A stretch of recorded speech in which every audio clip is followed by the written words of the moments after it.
As we saw last time, during the later Middle Ages, there was a sophisticated network of communication and trade between Europe, South Asia, and the Far East. This network relied on the land and sea routes established by Chinese and Muslim officials and maintained by Arab sailors and merchants.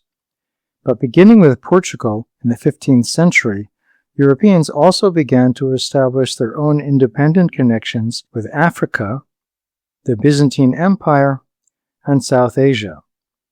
This was made possible by improvements in ship construction, the use of sails developed by Arab sailors, and technologies like the compass, which had been adopted from China, and the astrolabe, which made it possible to maintain a steady latitude during voyages. And with increased exploration came more inclusive and accurate maps. The voyages of sailors like Columbus to the West Indies and Vasco da Gama to India were quickly followed by trading expeditions. Within a few years, the Muslim dominance over trade with Asia was brought to an end, and European colonies began to appear in India, Asia, and the Americas. These new circumstances brought about other changes as well. In the past, international trade had tended to be limited to special commodities which were produced by the local inhabitants of the regions that exported them. And though this continued to be true of some products, like tea and coffee from India, new forms of mass production appeared which linked together the societies of the Old and New Worlds. The result was an end to the cultural isolation of the Middle Ages, as populations which in the past had hardly communicated were brought closer together for the first time. This process took several different forms. On the one hand, raw materials like furs and timber were exported by colonists from France and the British Isles who settled in North America in the 16th and 17th centuries and sent back to Europe. But interactions between these colonists and the indigenous communities they encountered were often hostile and were limited by the fact that the diseases they brought with them quickly wiped out many of these same communities. Then there were the mines of Central America, from which gold was dug and sent to Spain, first by enslaved locals and then by Africans. There were also plantations constructed in North America, the Caribbean, and South America, where slaves grew cash crops like tobacco, sugar, and cotton. In some places, like Brazil, indigenous groups formed a common culture with the Europeans who ran these plantations and the Africans who worked them. In Central America, Europeans mixed with those indigenous groups, while in Argentina, the local inhabitants were largely wiped out, and the culture that resulted was mostly European. Though the early European explorers of the New World were sometimes seduced by stories of the Golden City of El Dorado and the Fountain of Youth, the fantastic descriptions of foreign lands which we saw last time were eventually replaced with more accurate information. And even for those inhabitants of the Old World who did not directly experience the cultures of the Americas, Africa, or Asia, information began to become available to the reading public through the same means that local news was spread. The most fundamental development of this era was, of course, the invention of the printing press in Germany by Johannes Gutenberg in the mid-15th century. Though books had been printed in China since around the 7th century CE, they were produced either by carving text and images into blocks of wood, which were then covered with ink and pressed onto paper, or by arranging into words individual characters made from bronze or ceramic type. Gutenberg improved this process by creating a durable typeface metal which could be used for repeated printings, and a method for easily swapping out one page of type for another. Printing technology quickly spread across Europe, but many of the books produced during its first decades were already familiar religious texts and theological works from the Middle Ages, which the printers figured would be easier to sell than unfamiliar new works. The most famous example of this is the Gutenberg Bible itself. There were, however, some contemporary authors who became extremely popular, such as the Dutch scholar and essayist Erasmus, who wrote in the early 16th century. And because the printing press appeared in Northern Europe around the same time as the Renaissance interest in classical texts, which had begun in Italy, was reaching countries like Germany and England, many of the earliest printed books were editions of ancient works which had been preserved in manuscript form in European monasteries. While Latin texts had been popular throughout the Middle Ages, Greek texts were now added to them, as Western Europeans began to learn to read the language from Byzantine Greeks who had fled from the Ottoman conquest of their homeland in the mid-15th century. There were also printed editions of books in the modern languages of Europe, which had begun to replace Latin as written languages in the later Middle Ages. And with the Protestant Reformation of the 16th century came the idea that people should read the scripture for themselves and in a language they could understand, rather than relying on the interpretations of priests who knew Latin. Though books were rapidly becoming more available, the ability to read them expanded only gradually, and they remained a relatively expensive indulgence. This would begin to change in the 17th century, when cheaper forms of printed material became more available, and literacy rates began to climb above 25%. An interesting example of what reading might have been like for less educated people during this early period is the record of a heresy accusation brought in the late 16th century against an Italian miller who had developed some unusual theological notions based on the limited number of popular books which were available to him, and at least some of which he had borrowed from other people. These included the Bible, some medieval and more recent religious works, and a copy of the John Mandeville travel book we talked about last time, and all of these books were in Italian. Within 200 years or so after the emergence of printing, the subject matter of printed books underwent some significant changes. At first, as we said, they tended to be works which were already popular, such as religious texts, travelogues, and poetry, and the classical texts which had only recently been rediscovered. But by the 17th century, there were developments in fields like medicine, physics, and astronomy, new theories of politics and government, and new forms of literature like the novel. These discoveries and ideas were recorded and disseminated in books like Isaac Newton's Principia, Thomas Hobbes' Leviathan, and Miguel Cervantes' novel Don Quixote. The printing press made scientific research available to a wider audience, which helped to create a community of scholars who responded in writing to one another's ideas and discoveries.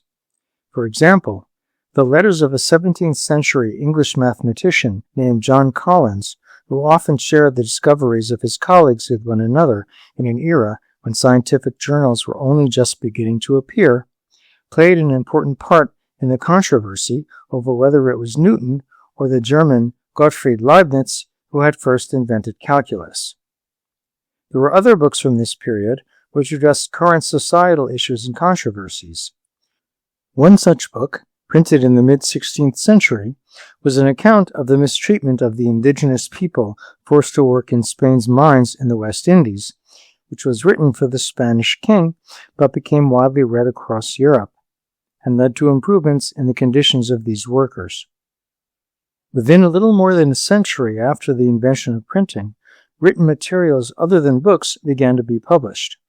These materials were forerunners of the modern newspaper, and their importance is reflected in some of the names still used by today's papers, such as the English Dispatch, Bulletin, and Courant, and the German Zeitung. Their origins, however, predate the printing press. So, for example, during the late Middle Ages, new ideas were being circulated in handwritten copies of letters which had originally been sent from one scholar to another about subjects like astronomy, alchemy, and mathematics. These letters were eventually collected together into bundles called Corantos and made available to other readers. When the Corantos began to be printed, each of the accounts they contained was headed by its date and its place of origin. Other sources of information which predated the printing press were the sheets, which in Italy were called avvisi, or notices, and in Germany, Zeitungen, or periodicals. These sheets contained information about current events like wars and diseases, or reports about the commercial transactions being conducted by the merchants of seafaring cities like Venice. And because both Germany and Italy used the same format to share information, their bulletins were often translated from one language to the other, giving both places access to foreign news. The contents of these reports, like other sources of news during this period, were shaped entirely by the people who wrote them, and their authors were sometimes punished by their rulers for expressing opinions with which they disagreed, or publicizing information they did not want other governments to have. These authors could also produce propaganda on behalf of powerful people who wanted to gain public support for their political or military plans. Censoring such documents was always an option, and especially once they started to appear in print, since presses were easier to monitor and control than an army of individual copyists. A similar system existed in India during the 16th and 17th centuries, when it was ruled by the Muslim Mughal Empire. A great many handwritten notes, called in Persian akhbarat, or your news, which contained reports about military, financial, and government affairs, were sent between the imperial court and the administrators of the empire's provinces. A similar kind of bulletin was used in imperial China to communicate news about politics and regulations between the central government and the provinces. These bulletins, which were called Dibao, or reports from the residences, date back at least to the Tang dynasty of the 7th century CE. And though they were intended for government officials, some of the news would then be passed on to the general public through announcements or posted notices. They also included essays written by scholars on current political or social issues. At first, the Dibao were either handwritten or printed with wooden blocks, but they were later produced using movable type, and they began to circulate among intellectuals outside of government circles. There were also competing sheets, which often contained more sensational kinds of reports, and were published to entertain the broader reading public. This led to several attempts during the Middle Ages to censor news which was considered inaccurate or too critical of the government. As one 12th century emperor declared, "I hear that recently some persons are fabricating some papers without grounds. These papers, so-called jiaobao, circulating both in China and abroad, are very appalling and sensational. From now on, accepting the information and activities sent by the Information Department, anyone who dares to publish jiaobao will be seriously punished. Those officials who read jiaobao will also be punished if reported to the emperor." At the same time, a system of notices known as bangwen was used to inform the public of new regulations, publicize the identities of criminals or rebels wanted by the state, or post the names of men who had passed the state examinations. They were written on silk, paper, or wooden boards, and were placed at the gates of cities, market entrances, and the outer walls of temples. And to inform people who were illiterate, officers were stationed alongside these notices to read them out loud when necessary. The first printed sheets to be published in Europe at regular intervals were the German Zeitungen, which makes them the immediate predecessor of the modern newspaper. This first began to appear in the early 17th century, in the commercial centers of Germany, the Netherlands, and Italy, and soon afterward in England, where until 1641 it was a punishable offense to publish news without government permission. These early newspapers tended to traffic in sensational reports of supernatural events and terrible disasters, and were not in the business of challenging the actions of powerful people. There were also state-controlled papers in places like France and the Netherlands. One of the first major international stories was the end of the Ming Dynasty, starting in 1644, news of which reached Europe through letters written by Jesuit missionaries in China, which were then excerpted in the European Zeitungen and Avisi.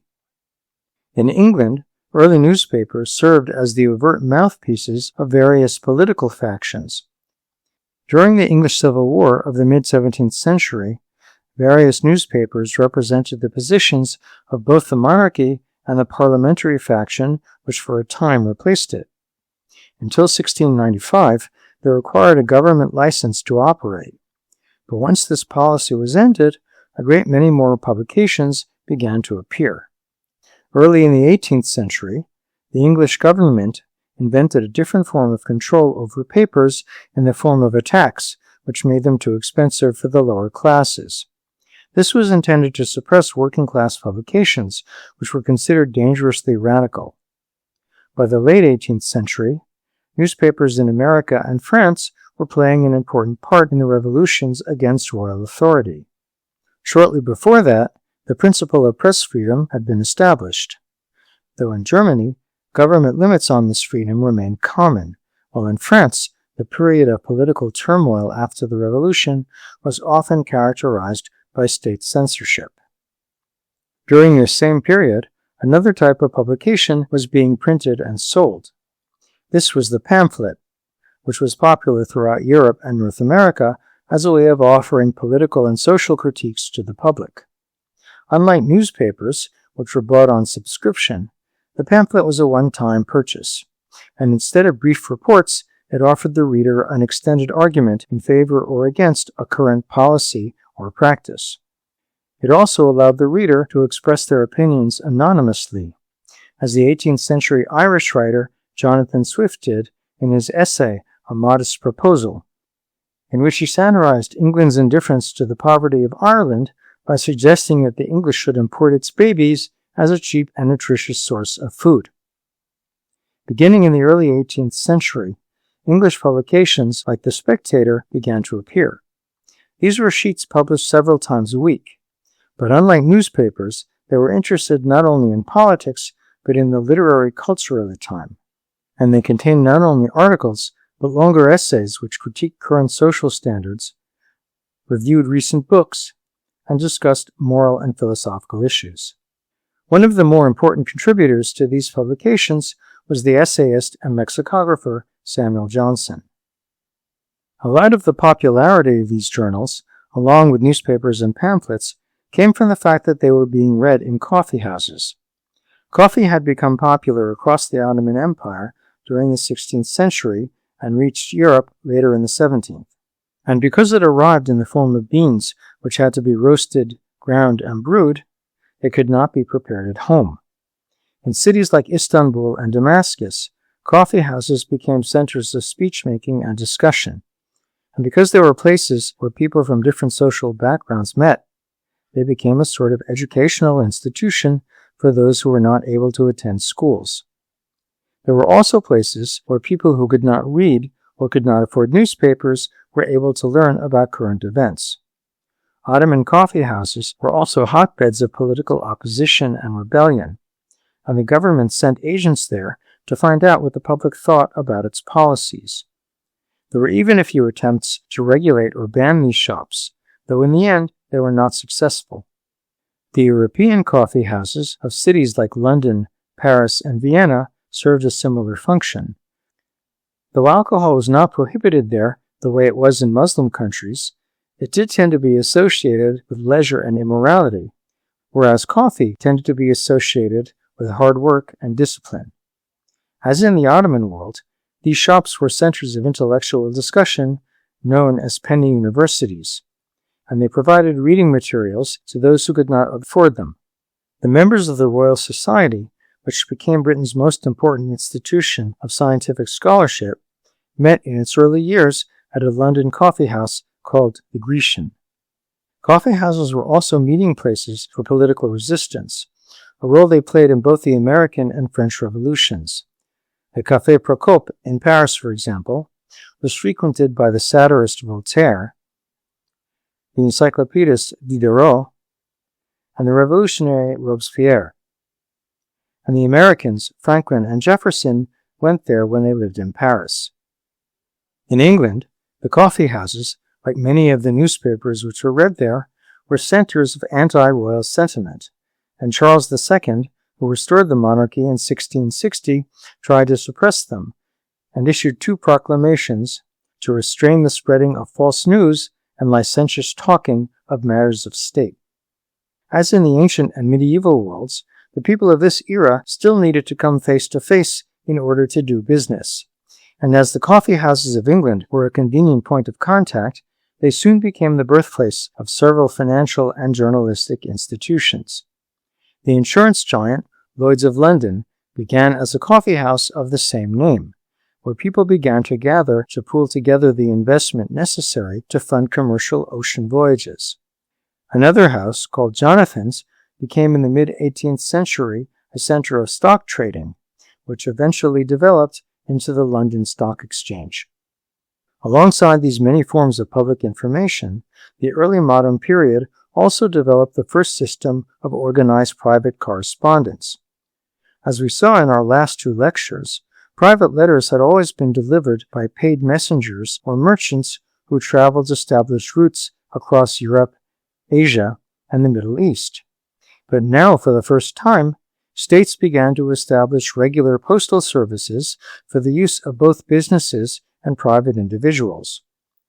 The first government to do so was the Habsburg monarchy, which ruled Central Europe, Italy, and Spain during the 15th and 16th centuries.